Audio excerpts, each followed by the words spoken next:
I am pleased to say now I am joined by British political commentator, broadcaster, and clergyman, Calvin Robinson.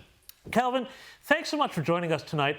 And I've promised everybody that we're not going to just talk about Harry and Meghan, although that seems to be what everybody wants to talk about. We'll get to the Prince Harry drama shortly, but what I want to do is start with a bit of British politics.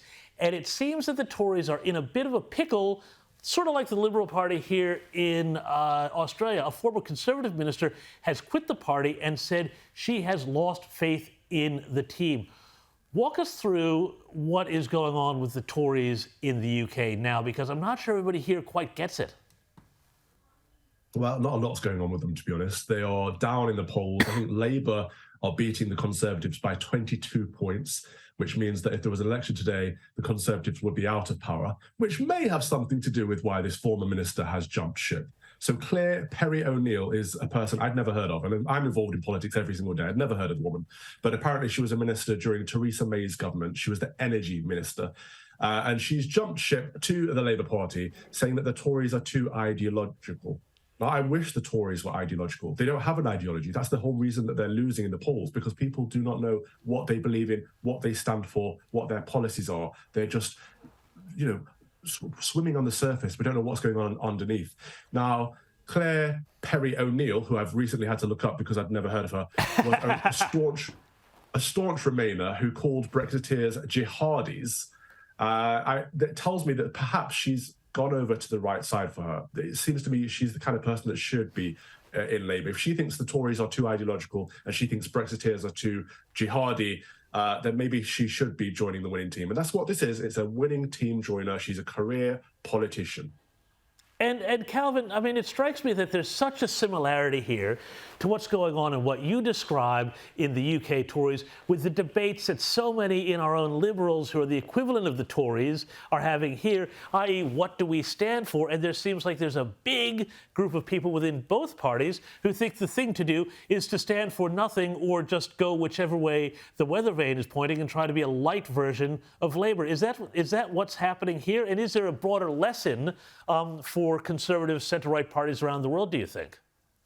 Oh, absolutely. And this is why, as a Conservative voter, as a small C Conservative chap, I think that the Conservative Party should lose, actually, because they don't stand for anything. They don't stand for Conservative values in social respects, as in putting the family first, as in making sure that people can afford to heat their homes this winter. They don't stand for Conservative values fiscally, as in being economically responsible, cutting taxes so people get to keep more of the money that they earn, those kind of things. So all the Conservative Party has been doing recently is chasing the left. I don't know if it's in order to chase a vote that doesn't exist or if it's a case of appeasing the left, but whatever they've been doing, the reason behind it, they've been chasing the left, which means that they've left their vote share behind. And therefore, I think they deserve to lose in the next election so that they can re-find their base and discover what conservatism means again. Because if they don't know it, they don't deserve to be in power. And if I look back over the last 12 years of Conservative governments, I can't actually think of one achievement that has been Conservative other tthan Brexit. That's because of Nigel Farage. That's not because of the Conservatives. So I can't think of anything they've done.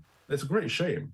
Indeed. Well, look, that's a good lesson, and I think sometimes maybe a bit of time in the wilderness can help a party refocus, and we might see that with the Liberals here in Australia. So watch that space. But let's now finally do what we've been threatening to do for the whole show and turn to Prince Harry. And after weeks of hypes, a multi-million-dollar Netflix documentary, and this week's media blitz in the US and UK, today was the day. Prince Harry's much-anticipated memoir, Spare, has finally been released.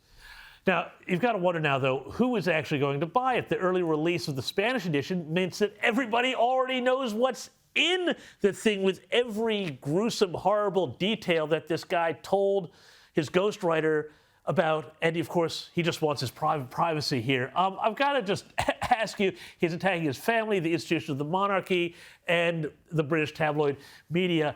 Calvin, are you surprised, first of all, by the images of people waiting to grab a copy of this book? No, I'm not surprised. It's quite a scandalous book, and people love a bit of drama, and he is providing drama.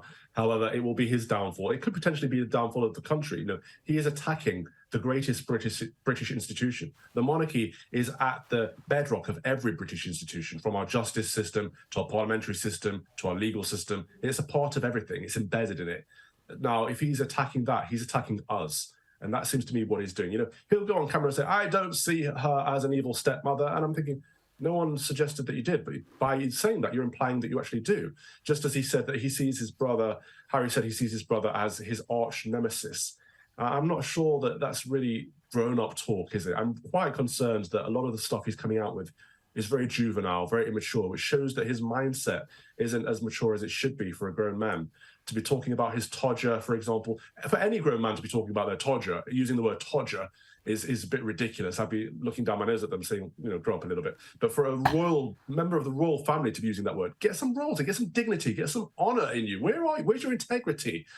And, you know, the thing that really got me about Harry was when he started going on about having killed 25 people in service.